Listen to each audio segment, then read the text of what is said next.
Okay, good afternoon mga boss. Meron tayong installation ngayon ng UCY Android head unit mga boss with 360 camera dito sa ating Mitsubishi na Montero mga boss. Yan. So ito yung setup ng first camera natin mga boss. Ito. So dito namin nilagay ni Boss Migo yung camera kasi mas klaro siya dito compared dito sa taas. Wala kasing lagayan dito sa taas, dito namin nilagay. And then yung box ng ating UCY na 9 inches mga boss, 6 gig of RAM and then 64 gig of internal storage. So ito yung kanyang camera 360 mga boss na free package sa mga boss. Kasali na rin yung panel ng ating 360 camera mga boss. Ayan. And then check natin yung sa side mirror. Ito siya. Ito yung sa side mirror na camera mga boss. So bali apat na camera to mga boss kasi 360 nga siya. So wala talagang blind spot na makikita. Ayan. Ito yung back camera. Ayan. Masyadong mainit kasi ngayon. Oh. Ganda yung panahon. And then yung right side na camera mga boss, sa side mirror dyan. Ito siya. So check natin yung actual talaga mga boss, yung video output ng ating camera dito sa loob.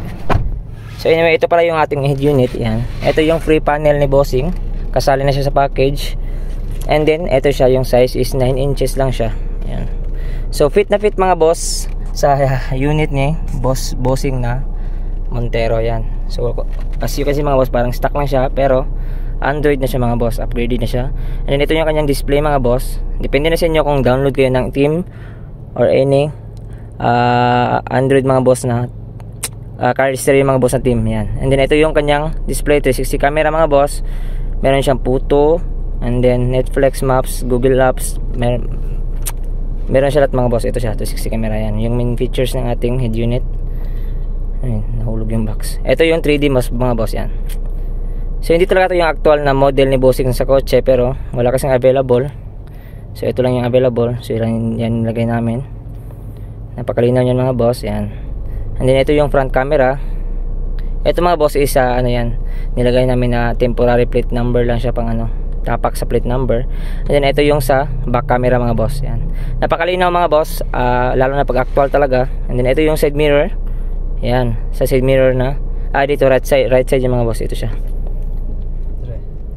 Ay, ito yung kabila. Sakto ba? Okay. Tapos ito yung combined camera mga boss ng side mirror both side. Ayan, ito siya. Pag naka-hazard kayo mga boss, automatic ganyan yung makikita nyo sa screen nyo, sa monitor nyo po. Ayan. And then ito yung front camera mga boss, ito sa gitna. And then yung sa side is sa camera dun. And then ito sa camera din sa side mirror both side. Ayan, combined camera na siya. Bali tatlong camera to mga boss. Sa back pala to siya, back camera yan siya. Ayan. And then yung front, ito yung front camera nya. So ito mga boss, isa plaka lang yan, mawawala yan mamaya pagtagalin ha. So yan yung actual talaga mga boss. Ito talaga siya yung actual na video output. And then yung reverse camera mga boss, syempre yan, automatic yan mga boss. Pag nag-reverse ka, automatic nag-trigger siya. And then pag nag-hazard ka mga boss, automatic din siya nag-trigger. Yan. So pag nag-signal light ka lang sa left side, yan, automatic din siya. And then sa right side, yan, automatic din. So may pahabol mga boss, pero para siyang ito siya mga boss, DSP equalizer.